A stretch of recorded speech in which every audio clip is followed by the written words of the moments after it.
diferencia de los anteriores, vengo del rubro de la tecnología, no tanto del agro, pero creo que a lo largo del tiempo me fui como posicionando o aprendiendo a enamorar del problema, como se dice, y dedicándome a crear soluciones a través de la tecnología.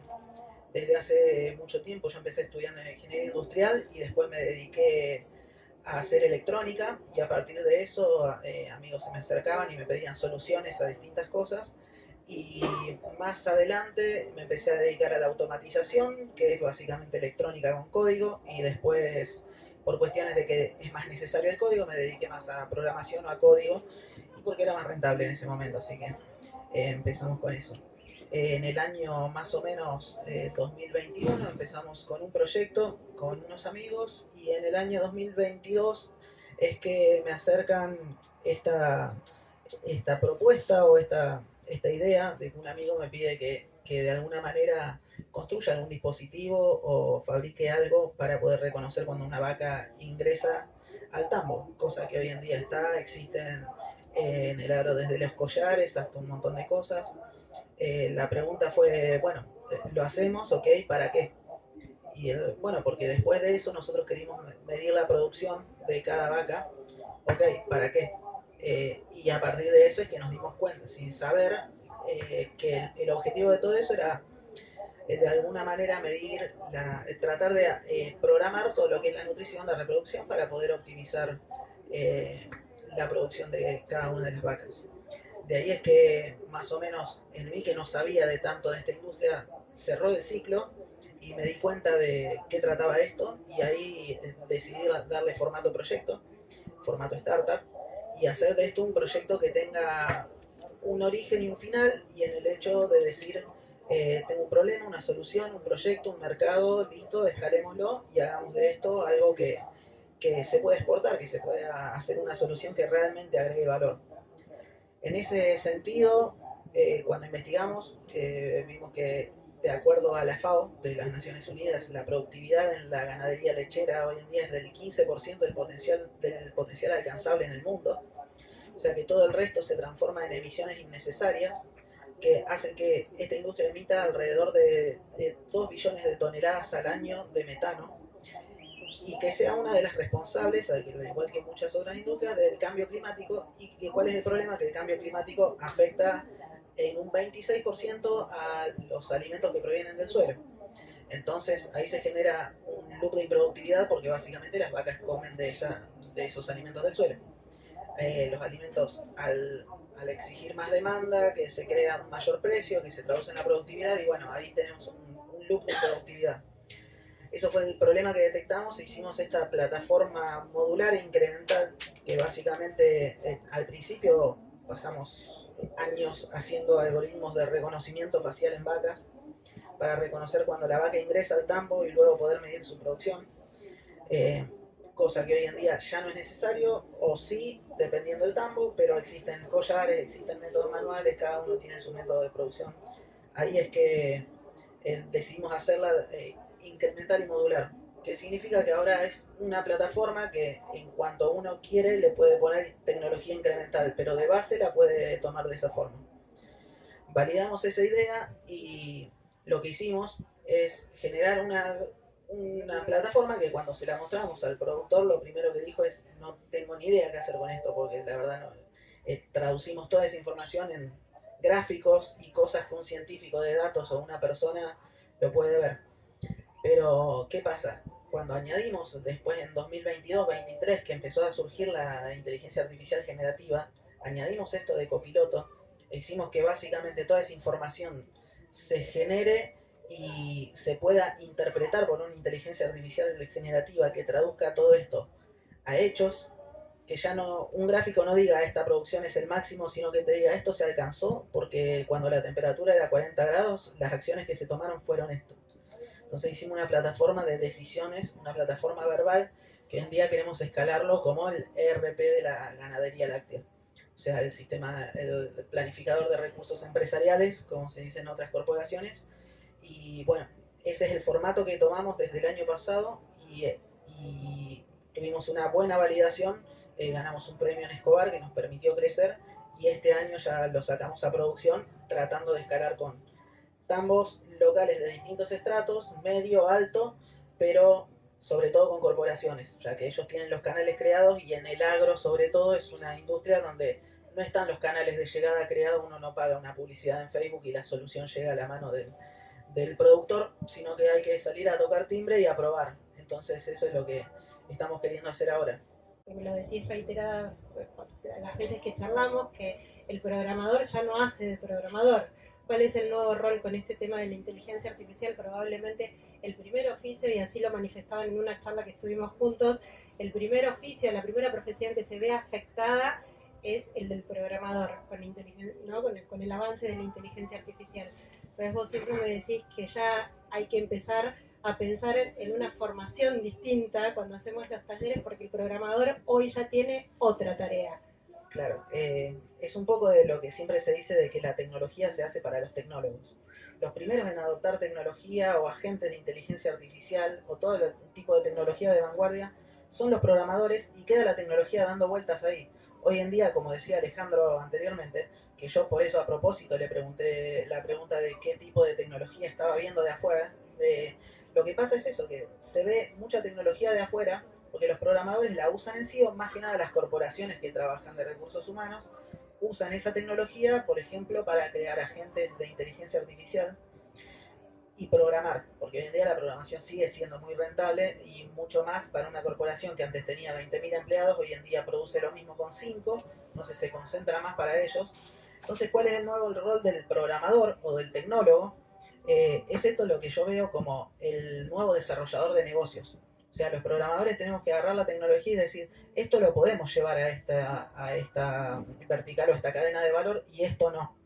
Entonces, ese es el nuevo rol del tecnólogo que para mí es el que necesitamos adoptar o el que necesita todo programador y por ahí ya salir en base de ese concepto de que el programador tiene que estar en una habitación jugando los jueguitos y programando a las 4 de la mañana, sino salir y empezar a probar que se tenga que probar la tecnología en los distintos lugares y ver cómo se puede agregar valor de esta forma. Hacer de esto, para que se den una idea, en IBM reportó que su productividad mejoró con la inteligencia artificial generativa en un 80%. Nosotros con Rumia prevemos un incremento de la productividad del 35% en tambos.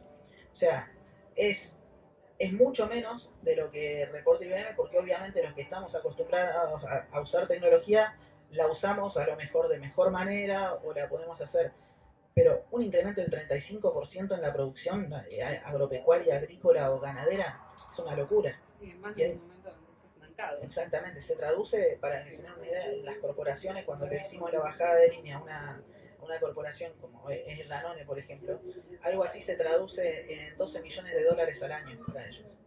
Entonces es algo que por eso lo hicimos de manera incremental para que los distintos estratos de productivos de los tambos lo puedan adoptar, básicamente.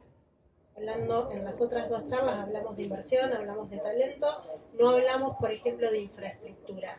En esta etapa que vos estás, ¿qué necesidades requiere para acelerar este proyecto en términos de infraestructura? Es una de las preguntas que te quería hacer para complementar un poquito lo que estuvimos hablando de talento e inversión. Perfecto, en cuanto a infraestructura, hoy en día, como decía, en cuanto al recurso humano, se permitió que hoy en día se necesite mucho menos recurso humano para escalar una solución que parte del software, pero sin embargo sí se necesita acompañamiento sobre todo y sí se necesitan plataformas como esta para poder difundirlo, porque si no existen no se puede escalar. Hay un comentario, por ejemplo, que hago. En el año 2013 se definió como se hace cada 10 años el plan estratégico argentino, donde el Estado plantea los distintos objetivos a 10 años. En el 2013 se planteó el de 2010, porque 3 años tarde, pero donde algo menor, pero se planteaba que el objetivo era pasar de producir 11.500 millones de litros de leche en el 2013 hasta en el 2020 pasar a producir 17.500 millones de litros.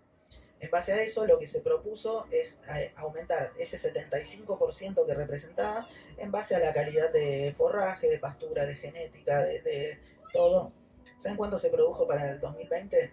11.200. O sea, 100 veces por debajo del objetivo propuesto. ¿Qué pasó con eso? Que nunca se hizo un plan de adopción, un plan de acompañamiento, nunca hubo espacios como este, por ejemplo, para donde se pueda mostrar o invitar al productor a que conozca la tecnología, que la pruebe, que la valide y al fin de ese proceso que la compre. Entonces, es destacable el espacio este, porque si no, no se puede escalar. Excelente. Y lo que te quería preguntar como última pregunta era profundizar un poquito más en el tema del ecosistema, que también que se habló un poco. ¿Cómo es tu vinculación con el ecosistema local? No, bueno, creo que lo hablamos ya más de una vez.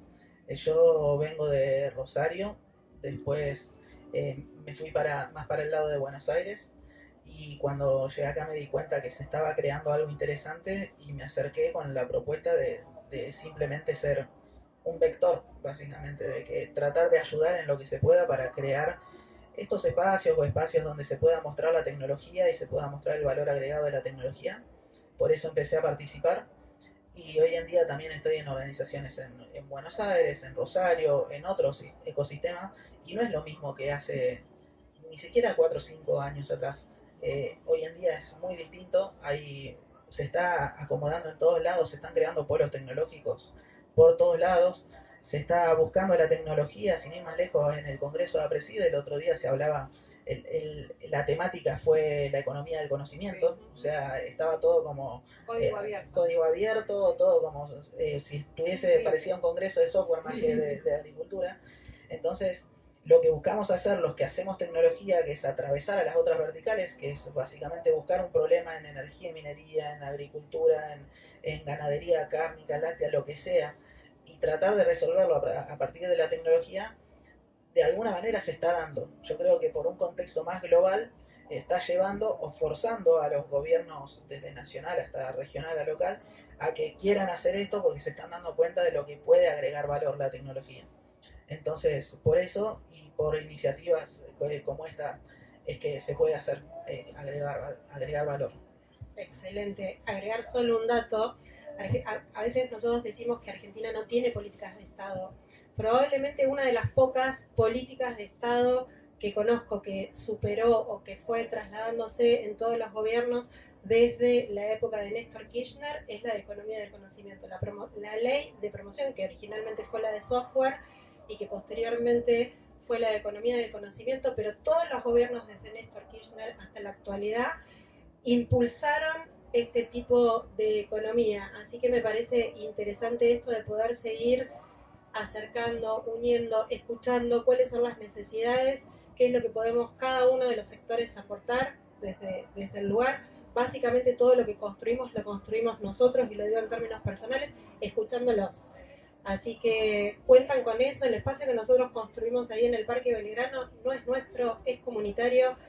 Lo sabes, porque es mi gran preocupación cómo va a continuar y cómo se lo va a apropiar la comunidad cuando no estemos como equipo liderando esto. Así que muchísimas gracias, un placer. Andrés, la verdad que me acompaña ya hace un montón de tiempo, vamos a charlas juntos y realmente te agradezco un montón, te lo digo siempre, pero te lo agradezco públicamente, todo el apoyo y todo lo que me estás ayudando en esto, que para mí es muy importante.